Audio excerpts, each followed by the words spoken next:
ہمارے یہاں کیونکہ اسلامی تربیت نہیں ہے. ہم نے جو تعلیم حاصل کرتے ہیں وہ دنیا میں صرف پیسے کمانے کے لیے ہے. میں نے کہیں نہیں پڑھا یہ آکسفورڈ کے سلیبس میں, کیمبرج کے سلیبس میں کہ جناب یا computer M S C computer science کر لیا, تو کہیں میں نے نہیں پڑھا کہ آپ نے والدین کی یہ خدمت کرنی ہے, کہیں نہیں پڑھا کہ آپ نے بڑوں کا حیا کرنا ہے, کہیں نہیں پڑھا اپنی بیوی کے حقوق کا نہیں پڑھا, خواتین کے حقوق کا نہیں پڑھا, جانور کے حقوق کا نہیں پڑھا. تو یہ تو ہمارے سلیبس میں آنا چاہیے, لیکن انفارچونیٹلی ہمارے تعلیمی نصاب میں سے یہ چیزیں نکال دی گئی ہیں. ایک چیز بتا دی گئی ہے کہ گرل فرینڈ بوائے فرینڈ کے حقوق اور عورت کے مرد کے حقوق, اور ان کو بھی اس طرح ایکسپلائٹ کیا جا رہا ہے کہ جس طرح پتہ نہیں کیا ہو رہا ہے. علامہ صاحب جیسا آپ بات کر رہے ہیں کہ ہمارے نصاب سے یہ چیزیں جو ہیں ان کو نکالا جا رہا ہے, تو اس پر جو ہمارے علماء کرام ہیں وہ کیا انیشیٹو لے رہے ہیں؟ کیونکہ ہمارے علماء نے ہی جو ہے آگے ہمارے دینی اقتدار جو ہیں, ہمارے جو روایات ہیں دینی اسلام نے ہمیں اتنے سارے حقوق بھی بتائے ہیں, اور بھی جو ہمارا دینی پہلو ہے, ہمیں زندگی کس طرح سے گزاری ہمارے نصاب سے نکالا جا رہا ہے, تو اس میں علماء کرام کیا انیشیٹو لے رہے ہیں؟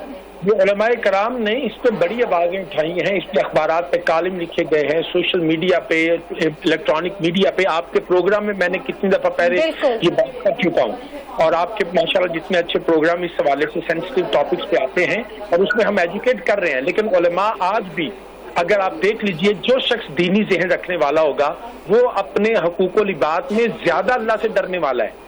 آج تک میں نے نہیں یہ پڑھا کہ کسی قاری صاحب نے, حافظ صاحب نے, عالم صاحب نے, دینی ذہن رکھنے والے نے اپنے والدین کے ساتھ یہ ہے. علامہ صاحب میں یہ بات کرنا چاہ رہی ہوں, نصاب کی آپ نے بات کی ہے, تو میں یہاں پہ یہ پوچھنا چاہ رہی ہوں کہ جو ہمارے علماء کرام ہیں انہوں نے گورنمنٹ کے ساتھ کوئی ایسی نشست بٹھائی جائے جس میں ہمارا جو اسلامیات ہے اور دیگر جو ہمارے اسلامی کتب ہیں اس کا سلیبس ڈیسائیڈ کیا جائے, علماء سے اس پہ مشاورت لی جائے, کیونکہ علماء کرام بھی ہمارا اساتذہ ہیں, انہوں نے ہی ہمارے دین کو آگے پھیلانا ہے, اور جو ہماری دینی اقتدار ہیں ان کو جو ہے اس معاشرے میں جو ہے اس کو لے کر چلنا ہے. ہماری جو اگلی جنریشن ہے اس کو پتہ ہونا چاہیے کہ ہماری کیا دینی اقتدار ہیں, ہمارے مہمانوں کے کیا حقوق ہیں, یا ہماری پرسنل لائف میں جو پرائیویسی ہے دوسروں کی اس کے کیا حقوق ہیں, کسی انسان کے, مسافر کے کیا حقوق ہیں, راہدار کی کیا حقوق ہیں. تو بچوں کو جب پتہ ہی نہیں ہوگا تو اگلی جنریشن کو کیا علم ہوگا؟ ابھی بھی ہم لوگ بچے جو ہیں کچھ نہ کچھ فالو کر رہے ہوتے ہیں کیونکہ ہم اس چیز کو پڑھتے آ رہے ہیں, لیکن اگر ہم آج کل کی جس طرح آپ نے بات کی ہے تو سلیبس میں یہ نصاب میں یہ چیزیں بہت کم ہوتی جا رہی ہیں. جی آپ درست کہہ رہی ہیں. انفارچونیٹلی ہم نے ماڈریشن کے نام پہ, ترقی کے نام پہ ہم اپنے دینی اقدار سے دور ہو رہے ہیں. میں بالکل یہ نہیں کہتا کہ دنیاوی تعلیم اور ماڈرن ایجوکیشن نہیں لینی چاہیے, جتنی دینی تعلیم ضروری ہے اتنی ہی دنیاوی تعلیم ضروری ہے.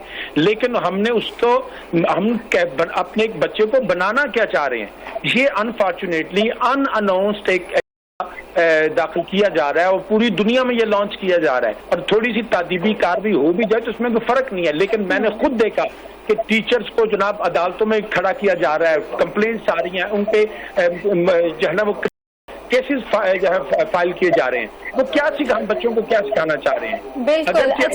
علامہ صاحب جس طرح آپ نے اساتذہ کی بات کی ہے تو یہ کرنا چاہیے. اسی طرح ہم نے بچوں کو والدین اپنے حقوق بتاتے ان کو یہ بھلا ہی دیا ہے کہ والدین کے بھی کچھ حقوق ہوتے ہیں. اب ہم نے تعلیمی نصاب سے سارے اس چیز کو ختم کر دیا ہے. بالکل.